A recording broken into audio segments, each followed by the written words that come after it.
Hi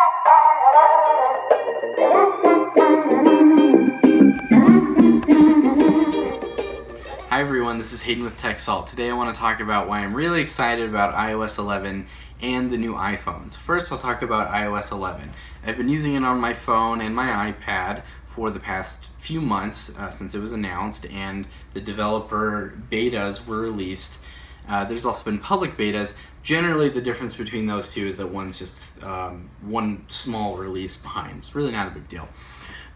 The most interesting thing I've seen so far is the control center redesign. So when you swipe up from the bottom of your phone to control, let's say, what normally would have been just your music, or maybe you could have accessed the calculator or something in iOS 10. It's been a little bit underwhelming, but on iOS 11, you'll be able to access a pretty massive array of shortcuts, because people have complained, hey, we don't have widgets, I don't have shortcuts to little tools that are used really often.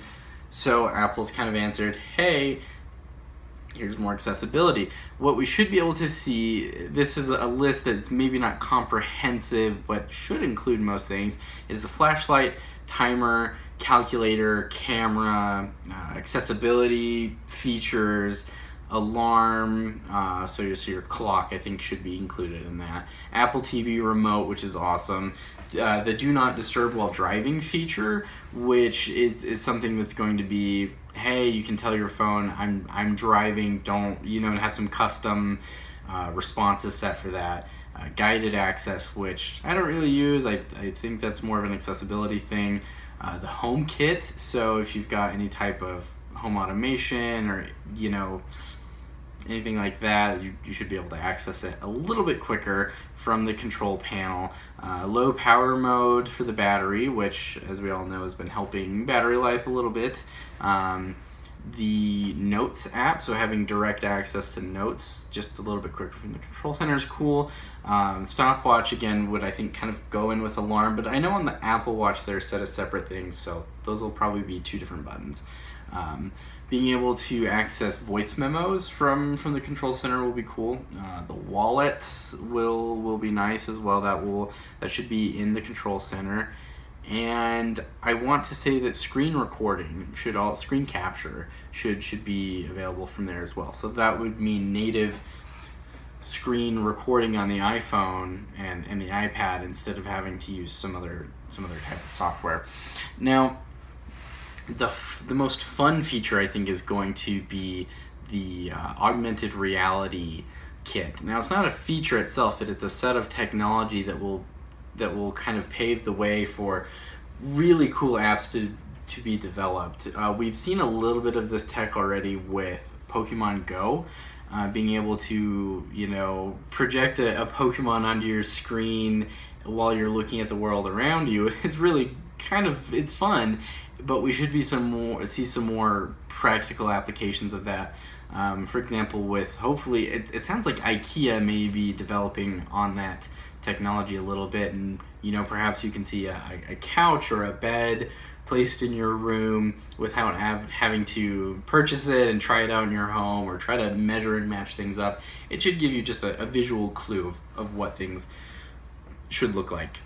And I think the feature that's going to excite the average user the most is photos not taking up so much space in videos. So, I have a family, I take dozens of photos a day, and it clogs up my phone. I have the 128 gigabyte model of the iPhone 7 Plus, but still, I'm most of the way through that because I take so many pictures. The new way that Apple's going to be encoding and storing these photos and videos should reduce that by about half. So this won't change anything that you've done previously, but every new photo that you take on iOS 11 should take up a whole lot less space than it did before.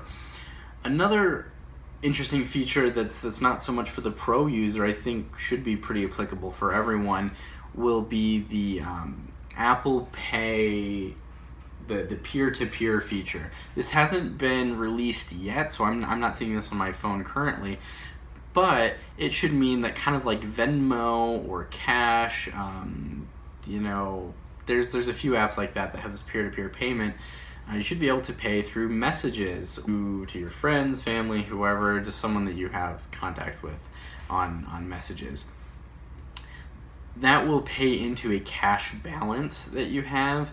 It will kind of act just like a card or an account that you can pay into and out of, and then when you have some type of balance that you want to transfer to a traditional bank account, you can totally do that as well. So that means, if someone pays you, for a movie ticket, $12, you can then spend that $12, at the grocery store and never touch your bank account. I think that's really cool. I think that should do some interesting things. It's fun to see technologies like that kind of merge the social and the brass tacks, the financials and stuff like that. I think that should be really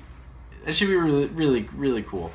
Another thing that maybe I'm not quite understanding yet are some of the Siri improvements. I know that there have been some. I don't use Siri so much, so I'm not really seeing them yet. But one fun thing is being able to translate, actively with Siri. So you would activate Siri and say, "How do I say where's the bathroom in Chinese?" And it would.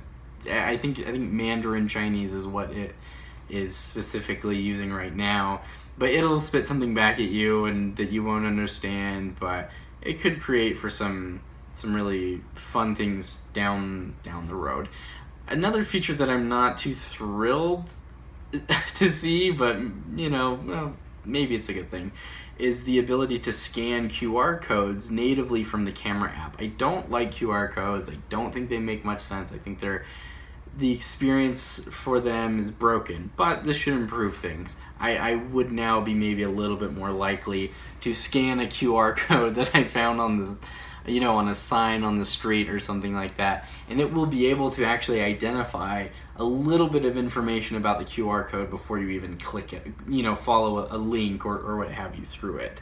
The camera app should be able to tell you just a little bit. Some small things are maybe notes. The Notes app can now recognize and scan handwriting, which is really cool. So if you have a document that you've written out by hand, if your handwriting's decent, it should be able to kind of organize that and sift through it a little bit and convert it to digital text. Again, existing technology that we've seen before, but baked into the apps that we use every single day.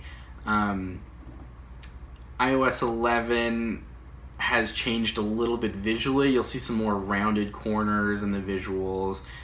Some buttons will have changed, some icons, your favorite apps at the bottom, that tray, that you'll see the labels disappear, so that should be interesting. I don't know what that's foretelling, but should be interesting. Overall, it's been a really smooth, fun piece of software to use. I don't think that it should change much of what you do on your old iPhone, but should improve things. It should be fun to use. Oh, one I did forget is some improvements to maps. Now you should be able to see the speed limit on quite a few roads while you have maps open. So if you have it mounted, your phone mounted on your dash or on your windshield, it should be pretty clear to see. And then lane assistance, if you will, it'll show you, hey, you have 4 different lanes coming up at this intersection. You're going to want to take the second one instead of the third one. So, around where I live, there's some pretty confusing interchanges, so it's been really helpful so far. And onto the new iPhones, the new hardware.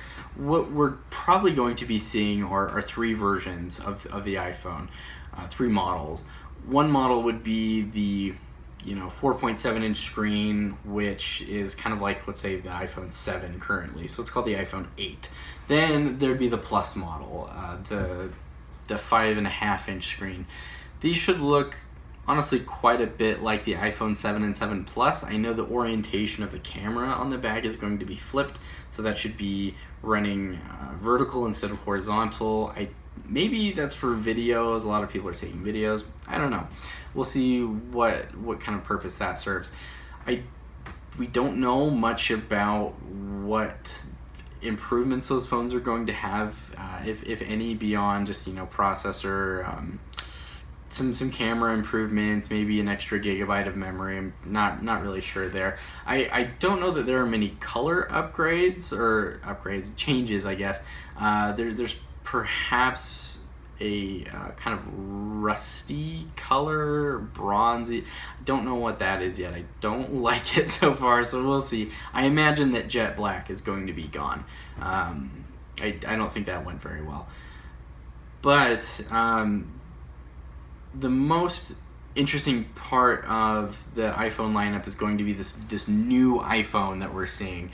Is it called the iPhone 10? Is it the iPhone edition? Is it the anniversary edition? Is it the Pro? What is it? I'm not entirely sure yet. But what we do know so far is that there's going to be this larger than 5-inch screen, and it would be almost entirely bezel-less. So there'd be pretty much no metal or plastic surrounding your screen other than what's necessary to hold the phone together.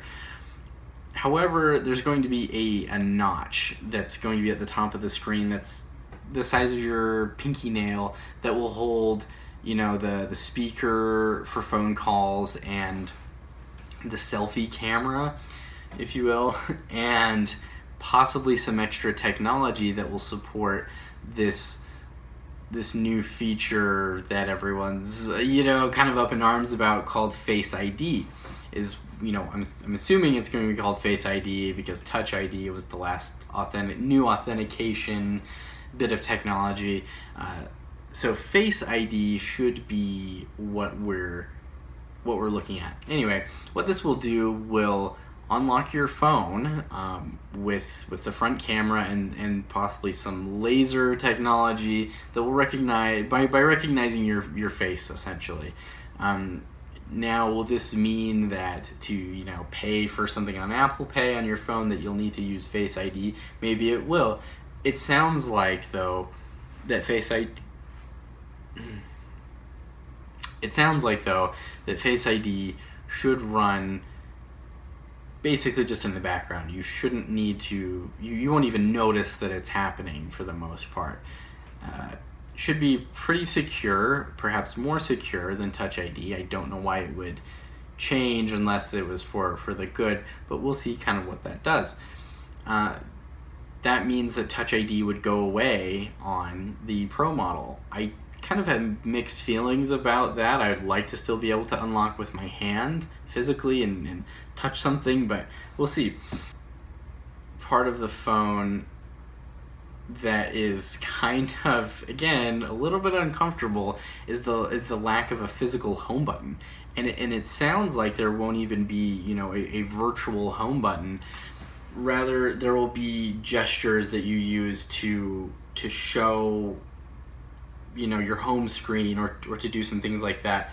And that's because of that large screen that will have basically no bezel. There will be no room for a home button, both physically and theoretically in the experience of the new iPhone. I'm really looking forward to seeing how well that works. I'm hoping that it won't be too steep of a learning curve. There's chances of, a new type of charging. I'm guessing that'd be wireless. Will it be the same standard as every other phone so far? I don't know. That wouldn't be very Apple, but maybe it would be. I don't know. We'll see about that. The AirPods that are so popular with the iPhone are going to be seeing some changes, a slight change to the case. That to me points to wireless charging for the AirPods, and then why not for the iPhone? So I don't know. You start to put these clues together a little bit, and they make sense, and then they don't. I don't know what we're going to see there. I hope it's wireless charging for everything. Cheers. I think on Tuesday maybe we'll hear about a new Apple Watch. We could hear some new information about the HomePod that should be coming in December, a few things like that. So iOS 11, should you be interested, there are ways to get it now. Go online, check it out.